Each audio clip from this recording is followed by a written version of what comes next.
આ વખતે તો અમારે આખો શિયાળો પૂરો થવા આવ્યો હવે ફેબ્રુઆરી, ત્યારે જઈને ગાજરનો હલવો આજે બન્યો ને.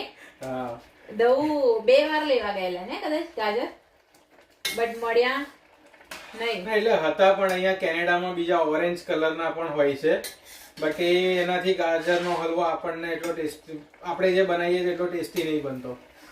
આપણને એવી આદત છે ને રેડ ગાજરનો હલવા, રેડ ગાજરથી જ હલવો બનાવવાનો, તો આપણને એ જ ટેસ્ટ આવે. પેલામાં તો ફિક્કા ફિક્કા લાગે નહીં એ ગાજર.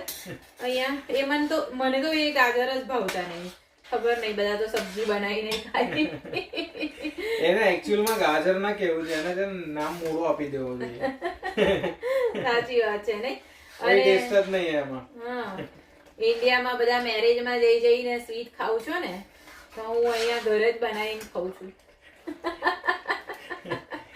અમારે ઘરે જ બની જાય છે. હા, હું છે ને એટલો થોડો બનવા આવે ને પછી ડ્રાય ફ્રૂટ બધું ફ્રાય કરીને રાખ્યું છે, હવે નાખી દઈશ.